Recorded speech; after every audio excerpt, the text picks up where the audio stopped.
Arratsaldeon, muy buenas tardes. Tengo entre mis manos este libro que veis, un libro sobre la cooperación, verdades, mentiras y vivencias de una utopía.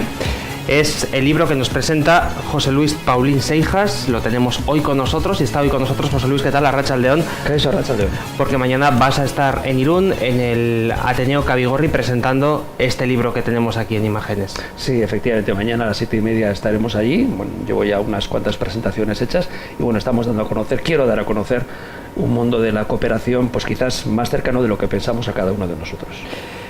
Tenemos aquí en las manos un libro de un médico. Y mucha gente quizás se pregunte, bueno, un médico que tiene la vida solucionada, que tiene un puesto bueno, con un sueldo elegante, ¿qué hace yéndose a cooperar, a ayudar a países como Argelia, Camboya? ¿Cómo te viene a ti esta idea de ayudar a estas personas que lo necesitan tanto? Bueno, yo creo que la cuestión no está en si eres un médico con la vida más o menos solucionada, aunque ha sido difícil hasta ahora, o eres un carpintero, o eres un arquitecto, o eres una ama de casa, sino las inquietudes personales que podamos tener dentro, ¿no?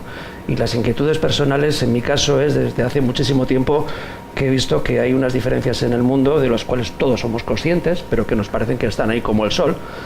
Es decir, que no tienen ninguna posibilidad de cambio ni de variación sobre ello, pero yo siempre me he planteado que las diferencias son tan abismales, son tan dolorosas éticamente, que yo en mi mundo interior siempre he pensado que algo, por lo menos algo, podía y tenía que hacer, al margen de mi profesión. Posiblemente hubiese intentado lo mismo con cualquier tipo de profesión, otro tipo de profesión o de actividad.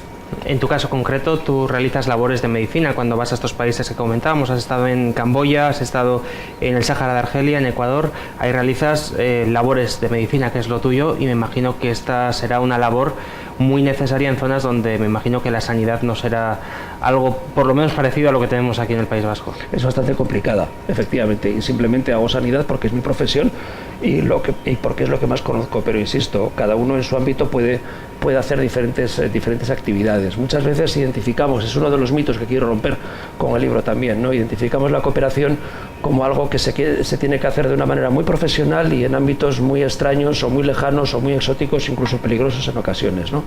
Y no es así, simplemente la cooperación es una actitud.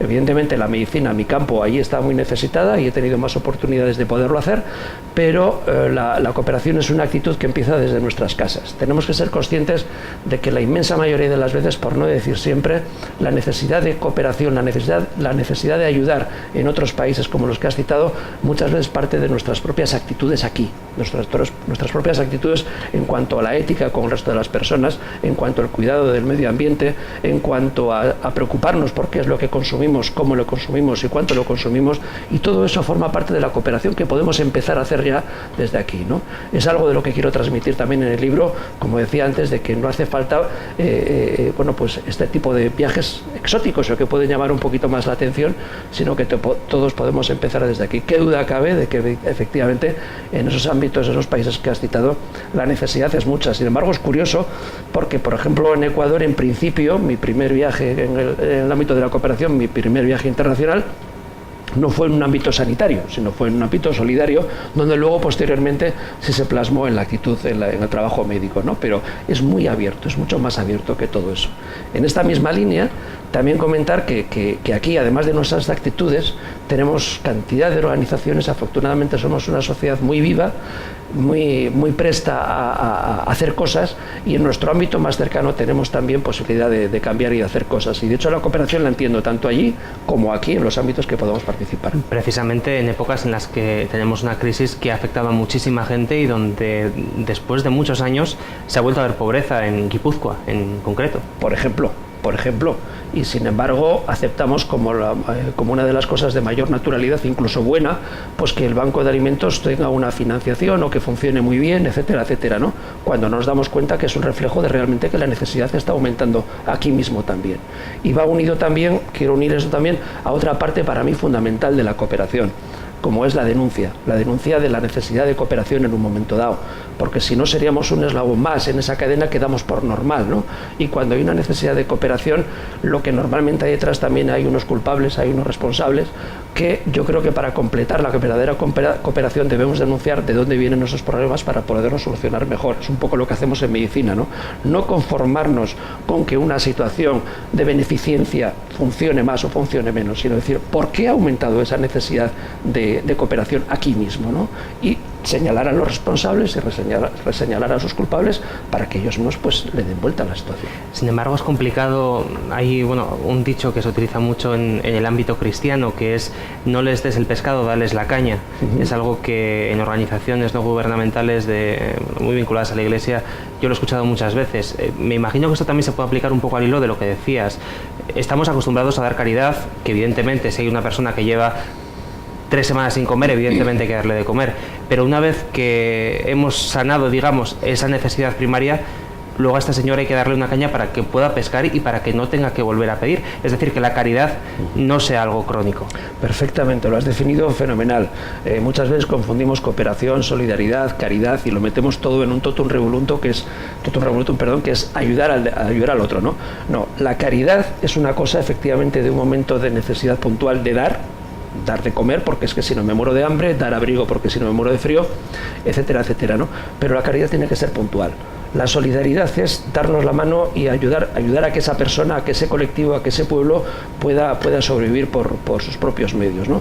Yo lo suelo reflejar con una imagen muy característica, que la caridad es vertical. La caridad es vertical, es decir, siempre hay una mano arriba y una mano abajo. Como eso lo mantengamos en el tiempo, siempre va a haber una dependencia y vamos a condenar a la miseria infinita siempre, porque la mano de abajo va a estar siempre de abajo y la de arriba va a ser la que va a tener poder sobre la de abajo. La solidaridad como tal, tenemos que estar en un plano horizontal, ir los dos de la mano hasta que realmente la otra persona, el otro pueblo, el otro colectivo pueda realmente tener sus recursos para tirar hacia adelante. Y no solamente hay que dar de comer cuando hay necesidad, enseñar a pescar, por supuesto, sino lo que decía antes, denunciar a quien es causante de que esa situación se convierta en lo que tenemos delante en ese momento, ¿no? Siguiendo con el símil que estamos utilizando, el de la caña de pescar, a mí me llama la atención que muchas veces los que dan caridad y aparecen en la foto son los que luego no dejan construir la caña de pescar. Es decir, hay países que tienen una riqueza tremenda y que por diversos intereses no pueden explotar esa riqueza para dar beneficio al propio pueblo, y es por ello que necesitan continuamente caridad. Es una de las causas paradójicas en las que se dan estas necesidades de caridad, ¿no? Y es lo que yo abogo, porque tenemos que irlo denunciando en el ámbito que cada uno podemos, en el momento que podemos y de la manera que podemos hacerlo, porque no es fácil, efectivamente. Muchas veces nos quedamos en estos ámbitos con la imagen pues de un telemaratón, por ejemplo, o de una campaña X para recoger alimentos, pues por ejemplo en Navidades con los bancos de alimentos, etcétera, etcétera, ¿no? Donativos muy puntuales. Y acto seguido, nada más de dar ese donativo, nada más de participar puntualmente en ello, seguimos participando en la rueda que está manteniendo esa situación, de una manera posiblemente inconsciente. Lo que pretendo con el libro, despertar un poco esa conciencia para darnos cuenta de que nuestras actitudes diarias, soportando determinados culpables o responsables, pues también están afectando a que esto no funcione. Entiendo que te refieres, entre otras cosas, a comprar quizás productos de muy bajo coste que han sido producidos en países del tercer mundo en unas condiciones horribles. Entiendo que puede ir por ahí la cosa, ¿no? Por ejemplo, comercio justo. Por ejemplo, mira, yo soy muy consciente de que vivimos donde vivimos y tampoco vamos a pedir, como se decía el refrán, peras al olmo, ¿no?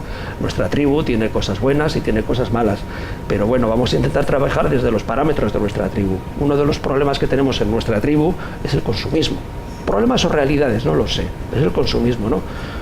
No vamos a volver a la época de las cavernas, no vamos a decir de repente que no podemos consumir más nada, que no tenemos que... No, vamos a hacerlo con responsabilidad.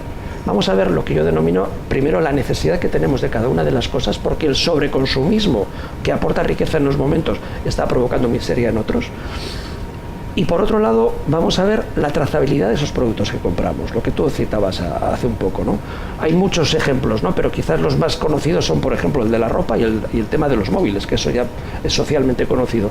Bueno, vamos a exigir la trazabilidad de los productos que consumimos, ¿no? Desde una lavadora hasta un móvil, hasta ropa, para ver en qué condiciones se han hecho, qué trámite han pasado para llegar hasta nosotros y en qué condiciones, ¿no? Yo creo que si trabajásemos un poquito más en esa línea, podrían cambiar algunas cosas.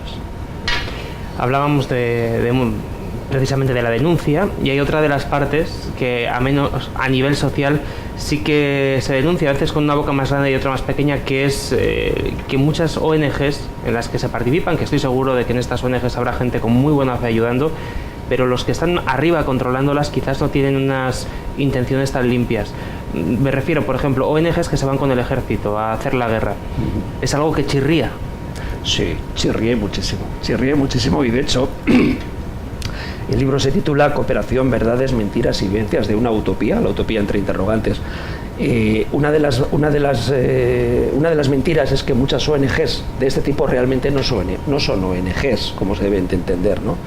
Entonces hay que indagar en un momento dado la organización con la que vamos a participar. Otra de las cosas que se ve en la calle es que, bueno, pues no me fío de las ONGs, porque además de lo que has citado, pues es que no sé si llega, porque luego vete tú a saber, son disculpas que nos ponemos, ¿no?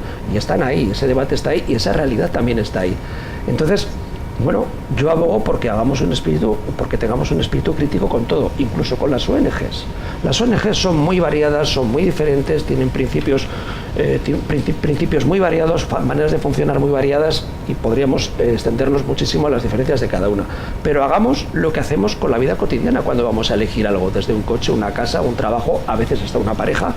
Bueno, vamos a ir viendo aquella organización que más se adecue a nuestras posibilidades, a nuestros principios, a nuestra ideología, a lo que entendamos por transparencia, y a partir de ahí trabajemos en ello. Porque la inmensa mayoría de las ONGs, la inmensa mayoría de la gente que trabaja en las ONGs es gente realmente que cree en los proyectos que está trabajando, gente honesta y que lo quiere hacer bien. Bueno, simplemente busquemos, comparemos, y como decía que el anuncio, pues vamos a quedarnos con lo que más se acerque a nosotros. E insisto, vuelvo otra vez a nuestro entorno. No hace falta ir sobre el terreno a Camboya, ni a Irak, ni al Sáhara, ni a ningún otro sitio. Empecemos la senda. Tú has estado en varios países, como comentábamos al principio de la entrevista, e independientemente de la denuncia y el mensaje que tiene este libro, sí que me gustaría conocer cómo ha sido tu experiencia en estos sitios. He leído en alguna entrevista que te han hecho que incluso te ha tocado operar sin anestesia en unas condiciones muy precarias. ¿Con qué cuerpo te quedas después de pasar un mes, 2 meses en un sitio así? Bueno, decir que yo por mis limitaciones profesionales, familiares y sociales de aquí no he podido estar nunca hasta 2 meses fuera, ¿no? Pero lo he ido encajando dentro de mi vida normal, ¿no? Pero sí, efectivamente, un poco al asunto de que cualquiera puede hacer algo también, incluso con las limitaciones de aquí, ¿no? ¿Con qué cuerpo te quedas? Pues mira, es curioso, porque cuando estás en una situación de estas no te planteas con qué cuerpo te vas a quedar, sino lo que tienes delante simplemente es un problema que tienes que resolver, como nos podría pasar aquí. Posteriormente, cuando pasan esos acontecimientos al cabo de horas o al cabo de días, es cuando dices, madre mía, ¿pero qué es esto? Y es cuando te empiezan a temblar las piernas. Y a veces lo has resuelto de una manera mejor, otras veces no de la mejor manera que hubieses podido, pero siempre con las mejores de las intenciones, ¿no? Y lo que hace sobre todo es aprender. Lo que hace sobre todo es aprender, no me refiero a nivel técnico de para el siguiente voy a hacer de esta manera o de otra, que desde luego también, sino a nivel humano de realmente aprender sobre ti mismo, sobre tu capacidad de adaptación a las situaciones difíciles, y sobre todo, que a mí me ha supuesto mucho, es aprender a valorar realmente lo que tengo aquí en cuanto al capital humano que tengo a mi alrededor. ¿Cómo son las personas que viven en esas situaciones tan horribles? ¿Qué diferencia encuentras en ellos respecto a nosotros a nivel humano, a nivel del trato de tú a tú? Pues mira, yo cada vez menos diferencias, quiero decir, porque tenemos la sensación como que a la gente de ahí afuera, por hablarlo de un término coloquial, pues le importa menos la muerte, tiene más capacidad de sufrimiento, le importa menos no tener determinadas cosas, tiene unos sentimientos diferentes quizás con sus hijos o con su entorno más cercano. Nada de eso. Tienen miedo como nosotros, tienen necesidad de abrigo como nosotros, tienen necesidad de seguridad como nosotros, tienen necesidad de salud exactamente como nosotros. Lo que ocurre es que en un momento dado, cuando no hay, no hay. Y entonces en cada momento, en cada país, en cada lugar, las personas que viven allí tienen que vivir con lo que tienen y con lo que no tienen. Pero eso no quiere decir que no aprecien o que no necesiten lo que en un momento dado necesitamos cualquiera de nosotros. Yo esto lo aprendí sobre todo en Camboya. En Camboya tenemos desde aquí un poco la idea de que, bueno, que sí, la trata de blancas, que si el comercio sexual con los niños, que si los padres venden a sus hijos, etcétera, etcétera. Yo cuando nos traían a los niños a que los operásemos, a que los viésemos en la consulta, veía en los ojos, en las caras de los padres y de las madres camboyanos el mismo miedo, el mismo temor, el mismo cariño, el mismo amor que podía haber en las caras de los padres y las madres cuando te traen aquí a un niño o a un familiar para que lo atiendes, con la diferencia de que ellos han tenido que recorrer cientos o miles de kilómetros prácticamente a pie, han salido de la selva y están viviendo en el patio del hospital con un fueguito mientras tú estás atendiendo a sus hijos allí, ¿no? Entonces yo las diferencias desde el punto de vista humano cada vez las veo menos. Hay un condicionante cultural, religioso en condiciones, pero es que te das cuenta que cuando buceas en el corazón y en el alma de las personas es que somos prácticamente iguales. ¿Y qué es lo que falla en estos países para que no pueda haber una rebelión que de alguna manera mejore sus condiciones de vida? Aquí en Europa tenemos una larga trayectoria de revoluciones que ha habido, sobre todo en el último siglo, y sin embargo vemos que en esos países, no sé por qué, no consigue levantarse la gente para pegar un grito como Dios manda y que cambie su situación. Es que el problema, la mayoría de las veces, no está solo en esos países. Es un contexto histórico, social, cultural, como decía antes, en el que tenemos que entender cada una de las situaciones. Y es muy complicado. Es muy complicado porque, como decía, en un mundo que ahora creemos que está globalizado y que se está globalizando en determinada medida respecto a la información, pero anteriormente también estuvo globalizado de otra manera, mediante el imperialismo sobre todo, ¿no? Mediante un imperialismo que no tuvo en cuenta las diferencias culturales, religiosas y demás que podía haber entre cada uno de los pueblos que en un momento dado colonizaban. Se han creado unidades estatales artificiales, nuevas en la historia de muchos de esos países. Me estoy refiriendo tanto a África como a Asia sobre todo, y también a la parte de Sudamérica, ¿no? Entonces, claro, pues todo eso crea un conglomerado de situaciones propias del Estado actual ahí en la zona, que es muy diferente a la concepción del Estado que podemos tener nosotros aquí, por un lado, y por otro lado está muy condicionado sobre siglos en los que ha habido una dominación imperialista con estos parámetros y que cuesta eso mucho darle la vuelta. Por eso la solución no está en una revolución interna que puede haber en un momento dado en un país, por cierto, muchas de las ocasiones con organizaciones, con gobiernos absolutamente corruptos donde prácticamente es imposible mover nada desde dentro y tampoco desde fuera, porque desde fuera, digamos, desde los grandes poderes occidentales, hay determinados intereses, que eso está demostrado, no es una cuestión de ideología, sino que está demostrado que realmente mueven parámetros que empujan a que en determinados países haya revoluciones y en otros no las haya directamente. Entonces, en este mundo en el que estamos, con estos condicionantes que te comento históricos, es muy difícil que un país de motu propio, por sí solo, por una organización o varias organizaciones propias del país, que digan, ahora hago una revolución. Es muy difícil que eso pueda llegar a buen puerto, si no hay una connivencia exterior importante de quien manda, entre comillas. Y ya para terminar, una última cuestión. Los gobiernos de los países a los que vais a ayudar, ¿os ponen trabas, os ponen pegas para trabajar, para realizar vuestra labor, que recordamos es completamente gratuita? Sí, bueno, no ponen pegas o trabas más allá de las puramente administrativas muchas veces, ¿no? A veces a nosotros también nos cuesta entenderlo, pero es que nos parece que vamos siempre a repúblicas bananeras a trabajar o a actuar y nos olvidamos que realmente hay un Estado, que hay un gobierno, que tiene unas normas y como las tenemos cualquiera de nuestros gobiernos occidentales de aquí, ¿no? Pero tenemos en el subconsciente como que, bueno, que allí, ya que vas a ayudar, todo se te va a permitir. No, hay unas normas que hay que cumplir muchas veces, incluso en pos de tu propia seguridad, como nos ha pasado alguna vez en los campamentos, ¿no? Cuando hemos tenido temporadas duras para trabajar allí y había unas normas que teníamos que cumplir en las que no las entendíamos muy bien, pero era en pos de nuestra seguridad y el cumplimiento y respeto de sus propios gobiernos. Hay que tener en cuenta que nosotros pensamos, bueno, yo pienso por lo menos que siempre tenemos que intentar tener una buena relación con el gobierno del país o de la zona donde vamos a trabajar. Siempre intentamos trabajar con servicios públicos para que lo que podamos aportar se pueda repartir equitativamente entre la población, ¿no? Esa es una de las condiciones, además, que dentro de Mundubat, la ONG con la que yo desarrollo mi principal actividad, pues tenemos muy en cuenta, ¿no? Y dentro de Mundubat, además, pues se cumplen un poco los parámetros de transparencia, de justicia, de denuncia y de trabajo en pos de un mundo mejor, que yo por lo menos valoro y por eso milito en ellos.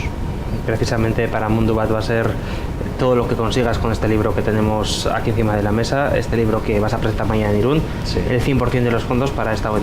Sí, bueno, el 100% de los beneficios de autor, para ser sinceros. El resto de la cadena de beneficios pues irá a quien le corresponde, pero lo que me pueda corresponder a mí, el 100% va a ir al equipo médico, al equipo de salud que tenemos dentro de Mundubat, que trabajamos en los campamentos saharauis, sobre todo a nivel de la atención primaria, y cubrimos a unas 40.000 personas. Es un proyecto que actualmente no tiene financiación oficial, por lo cual pues bueno, está muy limitado de fondos, y yo quiero apoyarlo tanto pues bueno, un poco en mi discurso de sensibilización respecto al problema saharaui y la cooperación en particular y a la cooperación en general, y lo poco o mucho que pueda dar a nivel económico pues va a ser para ese equipo. Mañana en el Ateneo Cabigorri, todos los irundarras, bueno, y guipuzcoanos que se quieran acercar van a poder hablar con José Luis. Será a las 7 de la tarde el acto.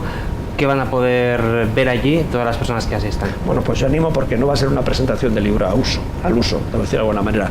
Es una presentación que hago bastante dinámica, con muchas diapositivas, con muchas imágenes, algo de música, algún vídeo, y entonces la verdad es que está resultando bastante ameno y bastante interesante para la gente que ha ido a otras presentaciones, y sobre todo va a tener la posibilidad de ver de un poquito más de cerca y con un poquito más de detalle pues algunos de los mensajes que estoy dando aquí, y ver algunas de las algunas pinceladas un poquito más profundas de la cantidad de cosas que salen en el libro, que no es un sesudo análisis sobre la cooperación, sino precisamente trata de responder y de hablar sobre cosas que hemos oído todos en nuestras familias, con compañeros de trabajo, en los bares, comentarios que han salido sobre la cooperación y que van saliendo con mis respuestas, pero adobados con pues historias, aventuras personales, anécdotas que me han ocurrido que justifican lo que yo pienso. Pues José Luis, muchísima suerte a partir de ahora en toda la labor de cooperación que realizas. Suerte también mañana en la presentación del libro, esperamos que vaya muchísima gente. Ha sido un placer hablar contigo y ya sabes, esta es tu casa, vuelve cuando quieras. Pues muchísimas gracias a vosotros, es que ricasco por permitirnos y tener este espacio.